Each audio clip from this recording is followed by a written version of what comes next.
años, haciendo la diferencia.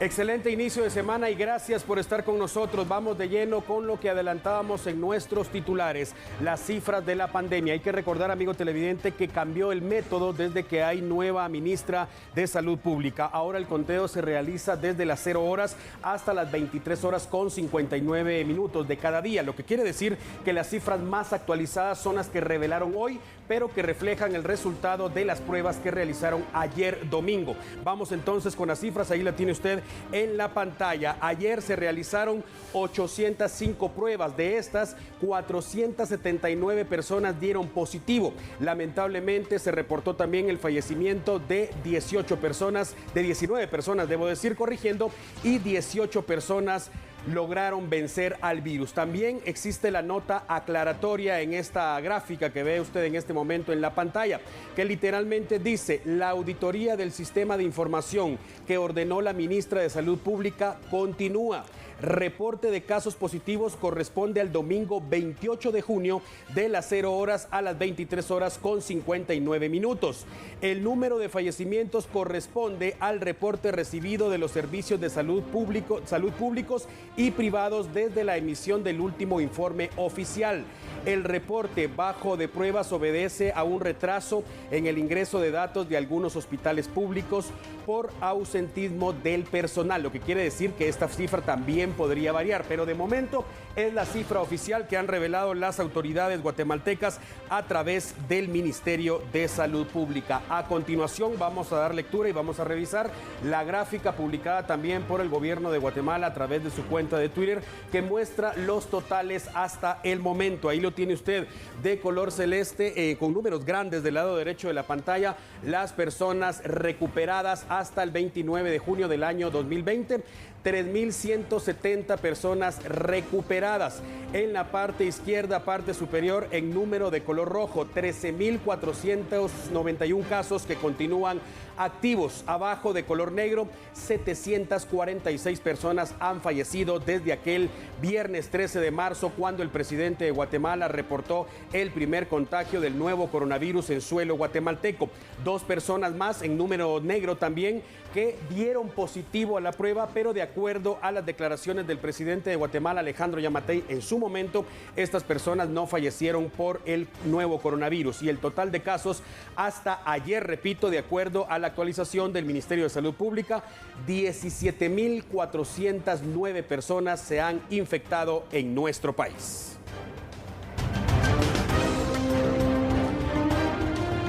Atención, vamos a continuar revisando estas cifras y es también importante conocer la cantidad y los porcentajes en el mapa total de los casos que se han registrado en territorio guatemalteco. Mucha atención, ya tenemos en pantalla la distribución de casos de COVID-19 por región. Ya lo indicábamos, el total hasta el 29 de junio del 2020, la región 1, 13.038 casos hasta el momento. Esto es para los departamentos de Guatemala, Chimaltenango y Zacatepeques. Mucha atención, porque en la región 2 se registran ya 1.462 casos para los departamentos de Quetzaltenango, Totonicapán, Huehuetenango y San Marcos. La región 3, que comprende Izabal, Zacapa, Chiquimula y Jalapa, también El Progreso, ha reportado hasta la fecha 635 casos. En la región 4, a la derecha de su pantalla, aparece Jutiapa, Santa Rosa, Escuintla, Suchitepeques y Retaluleu, que hasta la fecha ha reportado 1.576 casos. Y por último, la región 5, que comprende las Verapaces, también el Petén, Quiché y Sololá, 698 casos. Ya vemos abajo en las pantallas el porcentaje por región. La región 1 con 74.89% del total de los casos que se han presentado en nuestro país. La región 2 para un 8.40%. En la región 3, 3.65%. La región 4, que representa un 9.05%, y la región 5 un 4.01%. También ya hasta abajo en la pantalla podemos observar por género la cantidad de casos que se han registrado en suelo guatemalteco. Hablamos de 10.811 hombres y 6.598 mujeres. El rango de edades también de 0 a 20 años ya se ha reportado 1.760 casos.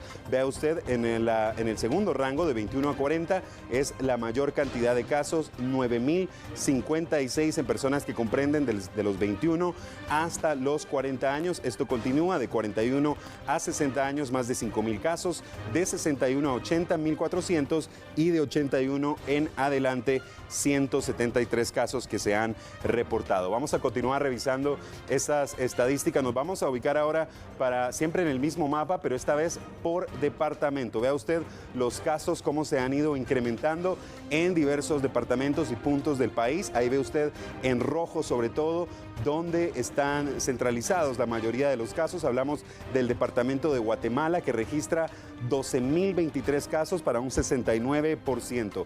El departamento de Escuintla, 858 casos para un 4.93%. En Quetzaltenango, ya a la fecha, 591 casos para un 3.39%.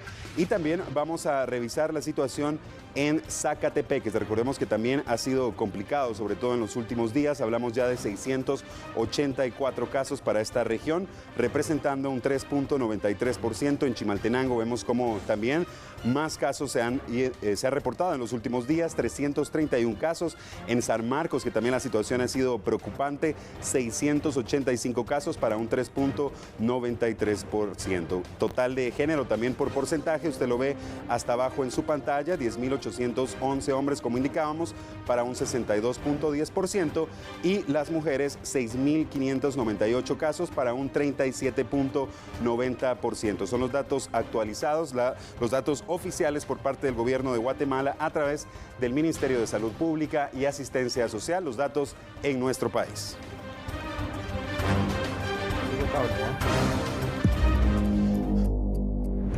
El martes 30 de junio pueden circular los vehículos con placa que termina en número par 0, 2, 4, 6 y 8.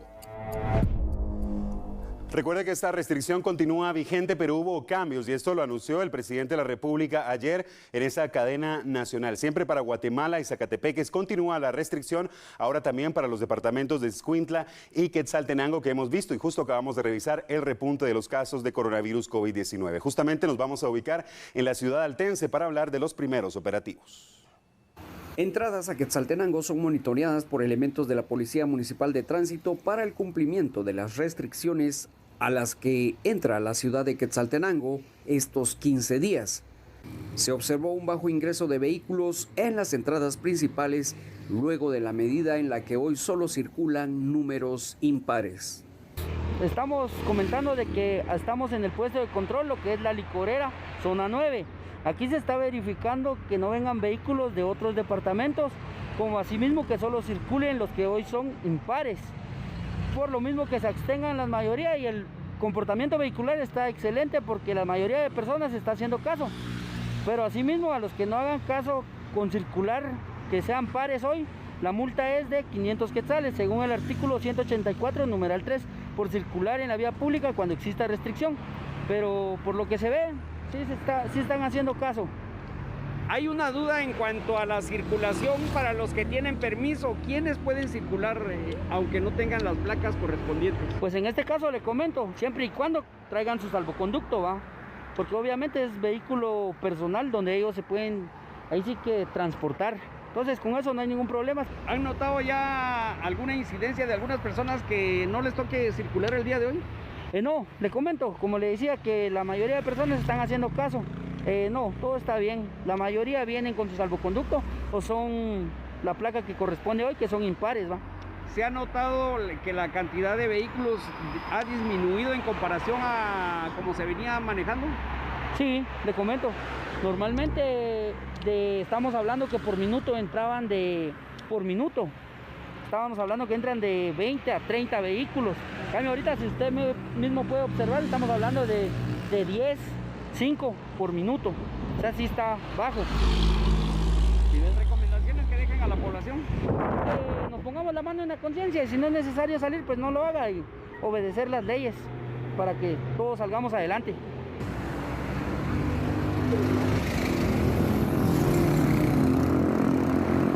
Bien, vamos a hablar ahora de la situación que enfrentan los bomberos que ofrecen el servicio en municipios aledaños a la capital. Desde que comenzó la emergencia sanitaria en el país a causa del COVID-19, los bomberos municipales departamentales se declararon en alerta. Forman parte del equipo que realiza traslados de pacientes con esta enfermedad a los distintos hospitales. Producto de ese trabajo, el riesgo de contagio es alto. Algunos ya son portadores del nuevo coronavirus. Lamentablemente, algunos elementos de nuestras estaciones dieron positivo a las pruebas de COVID-19, específicamente en las estaciones de Ciudad Peronia y en Santa Isabel Villanueva.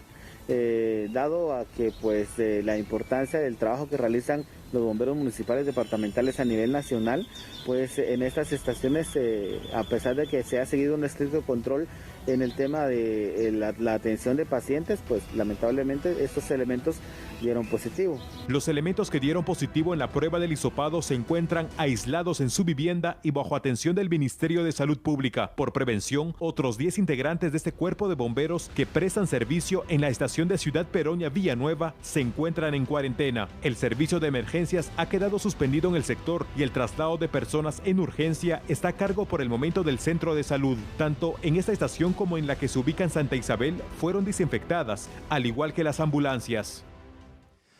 Nos ubicamos ahora en el departamento de Sololá. Se ha registrado un nuevo caso de coronavirus, esta vez en el municipio de Panajachel. Autoridades municipales y de salud del municipio de Panajachel dieron a conocer en conferencia de prensa otro caso positivo del nuevo coronavirus. Se trata de una mujer que se contagió fuera del municipio. Tenemos un nuevo caso positivo, el cual sí ya es un caso confirmado. Este caso, que empezó con síntomas aproximadamente el 14 de este mes, tuvimos el resultado hasta el día de ayer, pero la familia ya se encontraba en cuarentena desde esta fecha. El día de hoy terminaba la cuarentena, pero por la situación, el informe del caso positivo, ¿verdad?, que es un caso comunitario, realmente no sabemos de dónde se contagió. Continuaremos con la investigación también de este caso, pero se darán 7 días más de cuarentena. La paciente estaba hospitalizada, ya salió del hospital, se encuentra en su casa ya como recuperada, pero por precaución para la población se darán 7 días más de cuarentena para ella y toda la familia.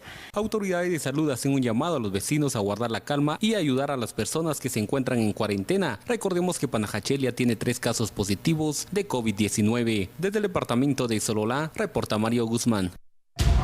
Al volver, toque de queda, día 100.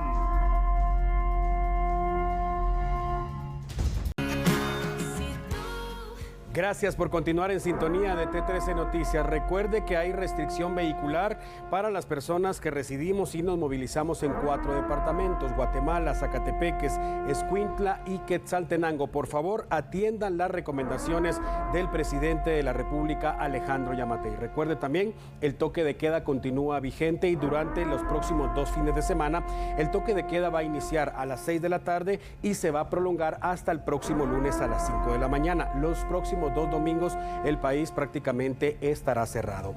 Parecía broma y de hecho lo mencionaban muchas personas que en algún momento íbamos a llegar al toque de queda día 100, pero ya no es una broma, es real. Hoy justamente es el día 100.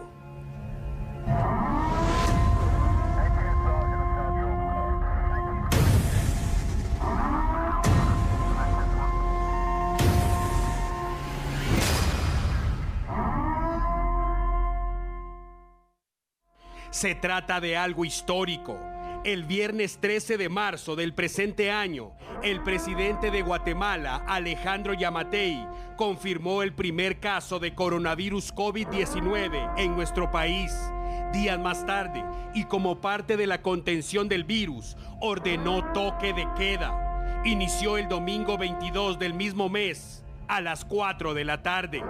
Algunos habían vivido ya algo como esto, pero durante el conflicto armado interno. Un toque de queda en pleno 2020 espantó a la mayor parte del país y evidentemente todos pensamos en el impacto económico negativo que esto traería como consecuencia. El toque de queda ordena que la mayoría de personas permanezcan en su vivienda. De lo contrario, la policía tiene la potestad de arrestarlas y consignarlas a juzgado competente. La restricción ha tenido variaciones de horario, pero el objetivo es el mismo: tratar de minimizar el riesgo de contagio.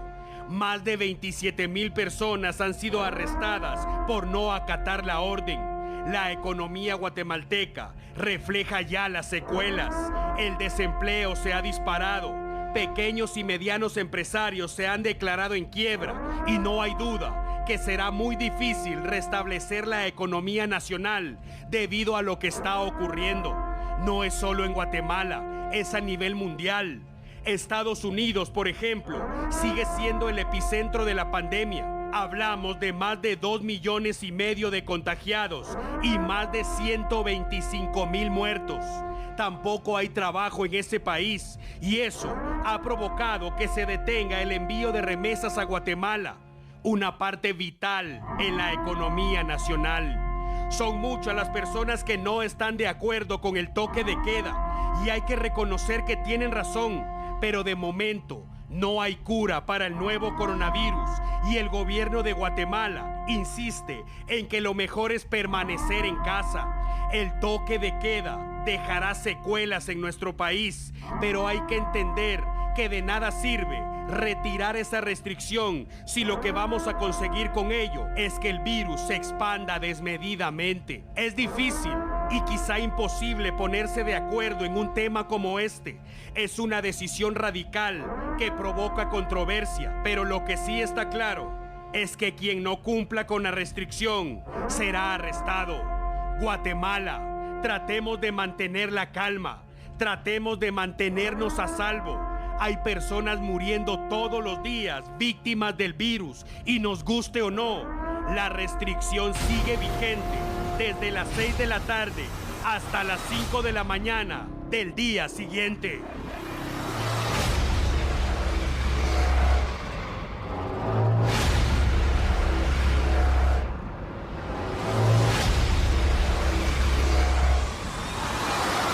Toque de queda. Día 100. Ya lo decíamos, un día histórico para nuestro país. Mucha atención, nos vamos a ubicar ahora en Quetzaltenango y vamos a hablar de las medidas que se están tomando ante nuevos casos en la municipalidad de aquella localidad. Inician los hisopados a trabajadores de la municipalidad de Quetzaltenango. En una coordinación entre el Centro de Atención Permanente CAP y autoridades municipales de Quetzaltenango, se coordinó la prueba de COVID-19 para 25 trabajadores que posiblemente tuvieron un acercamiento con una de las personas que dio positivo a coronavirus. El día de hoy pues, se presentaron ya 25 empleados de la Universidad de Quetzaltenango, en la cual pues, se les realizó hisopado debido a que tuvieron contacto directo con personas que pues, fueron positivas en la municipalidad. Nosotros hemos tenido ya una coordinación bastante buena y en la cual pues habíamos ya dispuesto a realizarlo el día de ayer, pero por motivo del toque de queda lo trasladamos para el día de hoy lunes. No es tarde, no, definitivamente no. O sea, eso estamos hablando de los contactos que fue la semana pasada. Las otras personas que fueron el contacto del primero que salió positivo, ellos estuvieron resguardados, se les dio un monitoreo y ellos ya no hay necesidad de hisoparlos. Al doctor Soto se le consultó si se le aplicaría una prueba a los integrantes del Consejo Municipal Quetzalteco, a lo que respondió así. Bueno, eso no hemos coordinado lo que es la toma de muestras, pero si fuera necesario, pues lo realizamos. Las autoridades de salud hacen el llamado a no compartir con los compañeros de trabajo en horarios de refacción, ya que el mínimo descuido y extrema confianza es sinónimo de contagio. Seguimos hablando de las secuelas de la pandemia, pero a continuación vamos a irnos hasta el departamento de Sololá. Nuestro corresponsal en esa zona del país nos presenta un servicio T13. Juan José Yashón Orozco es un joven de 19 años originario de la aldea Santa María el Tablón, Sololá. Es un estudiante de la Escuela Nacional de Ciencias Comerciales de la cabecera, quien para ir a clases se anteponía a una enfermedad que le entumece las manos y las piernas, una complicación que hasta antes del 14 de marzo, cuando las clases fueron suspendidas por la pandemia del coronavirus, no era un problema, como lo es no tener internet, pues se ausentó de la escuela. El deseo de Juan José por superarse era más que evidente, porque a pesar de las complicaciones que tiene para movilizarse, todos los días caminaba más de 3 horas. Cuando vas a estudiar mucho, tú vas a quedar así, pero para mí, un niño especial para mí, pues, Solís me dijo que es mi pecado, así nació mi hijo, pero Dios sabe por qué así nació. Juan Miranda, maestro del curso de contabilidad, decidió buscar a Juan José para impartirle clases presenciales en su casa, pues asegura que es uno de los estudiantes más aplicados del aula y que ha demostrado interés por graduarse. Me di cuenta de que este muchacho que en las clases normales era muy activo, no había reportado ninguna actividad digital. De una enfermedad que lo mantiene con cierto temblor en sus extremidades superiores, y eso le dificulta poder tomar notas o apuntes de manera común.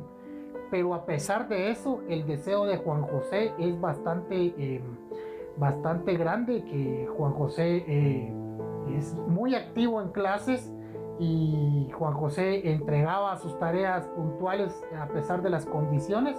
Si usted desea colaborar para la compra de una computadora y cumplir sus sueños de Juan José, puede comunicarse al teléfono 5638-8347. Con imágenes de Daniel Chumil, reporta Mario Guzmán. Y de antemano, muchas gracias por su ayuda, amigo televidente. Atención, vamos ahora con otro tipo de noticias, y es que el abogado constitucionalista y presidente del Tribunal de Honor del Colegio de Abogados y Notarios de Guatemala, Eric Castillo, pidió a los magistrados de la Corte de Constitucionalidad que revoquen el amparo provisional que emitieron a su favor.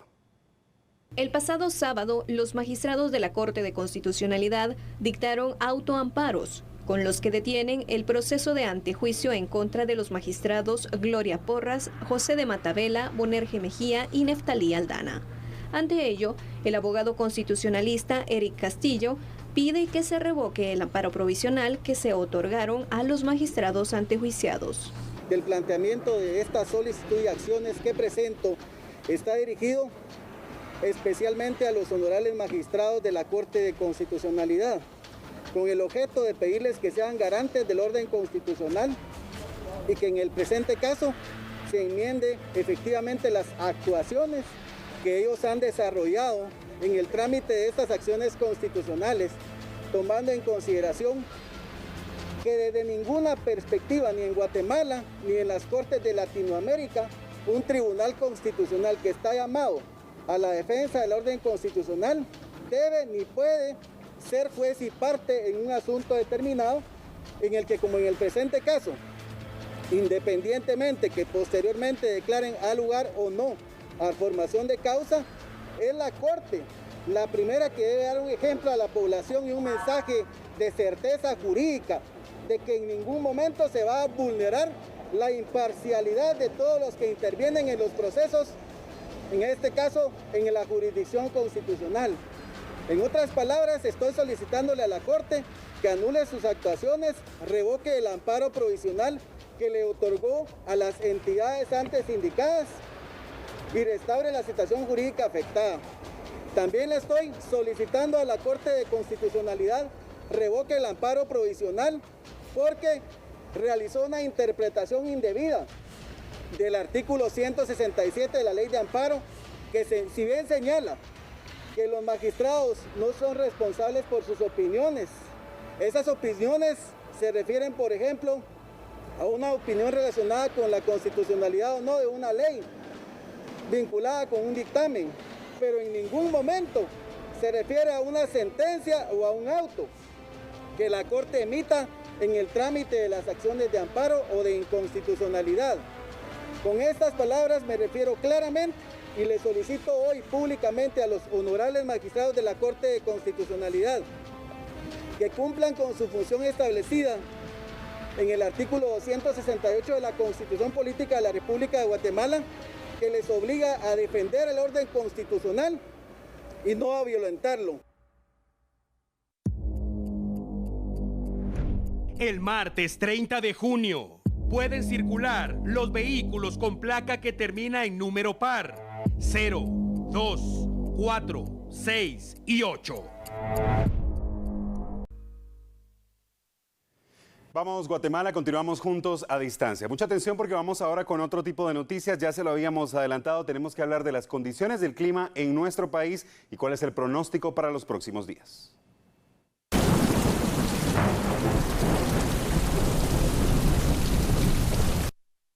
De acuerdo con la información proporcionada por el INSIBUME, el ambiente cálido e ingreso de humedad de ambos litorales continuará en las próximas 24 horas. Las lluvias, acompañadas de actividad eléctrica, también persistirán en horas de la tarde y noche. Las autoridades indicaron que las precipitaciones forman parte de la temporada de invierno y que es necesario que la población mantenga las debidas precauciones. En una época como esta, las emergencias suelen ser frecuentes en carreteras o en comunidades donde existen ríos, ya que estos tienden a desbordarse. Ante esta situación, los controles de prevención se mantienen. Hasta este lunes, la Coordinadora Nacional para la Reducción de Desastres CONRED reportaba 502 incidentes relacionados con la temporada de lluvias. 11 personas han muerto, 14 han resultado heridas, 1.265 han sido albergadas y más de 5.000 han sido evacuadas. Las autoridades también monitorean constantemente la actividad volcánica debido al descenso de Lajares. En las últimas horas, el volcán de fuego seguía expulsando material. En la provincia de nuestro país, el ejército guatemalteco localizó una avioneta y el Ministerio Público ya investiga el caso. Una vez más, los grupos dedicados al narcotráfico han dejado huella en el departamento de Retaluleu. Hace apenas unos días localizaron una avioneta en esa jurisdicción que se cree fue utilizada para transportar cocaína. En la misma región, el ejército confirmó esta madrugada la ubicación de otra nave. El aparato estaba en llamas esta vez, lo que hace pensar a las autoridades, de nuevo, que fue utilizada para mover un cargamento de droga y para evitar dejar rastro. La quemaron. De hecho, se había especulado que un transformador eléctrico había provocado una chispa y esto, a su vez, había provocado un incendio forestal. Sin embargo, al verificar la zona en el lugar de los hechos, se confirmó que era una avioneta en llamas. El ejército continúa con las operaciones en la zona y el Ministerio Público inició con las investigaciones. No se descarta que en pocos días se realicen allanamientos, ya que la versión inicial señala que los narcotraficantes lograron descargar la cocaína y se cree que puede estar escondida en bodegas en las cercanías e incluso en algunas viviendas. Vamos a continuación con la información internacional más destacada de la jornada. Al menos 32 personas murieron este lunes por el naufragio de una embarcación con 50 pasajeros a bordo en el río Buriganga, en Bangladesh, país de Asia del Sur. De acuerdo con las autoridades, el barco volcó después de que otro buque lo impactara. Decenas de bomberos se movilizaron al lugar para rescatar los cuerpos. Además de los fallecidos, algunos sobrevivieron y otros seguían desaparecidos hasta el atardecer de este lunes. El accidente ocurrió en uno de los principales ríos navegables de Bangladesh. Este tipo de sucesos ha sido relativamente frecuente, pero se redujo en los últimos años debido a la mejora del pronóstico del tiempo y la implementación de nuevas regulaciones. En Afganistán, varias explosiones en un mercado dejaron al menos 23 personas muertas. Las autoridades no dudaron en responsabilizar a los talibanes, integrantes de una facción política paramilitar islámica que actualmente lleva a cabo una guerra dentro del mismo país. Estas explosiones también dejaron a otras 15 personas heridas, quienes fueron auxiliadas y llevadas a un hospital cercano. De acuerdo con las investigaciones, los atacantes lanzaron 4 proyectiles contra un bazar y luego la explosión de un carro bomba. El presidente de Afganistán, Ashraf Ghani, expresó su profundo lamento por este ataque que mató en su mayoría a niños y jóvenes y pidió a los talibanes que pongan fin a la violencia.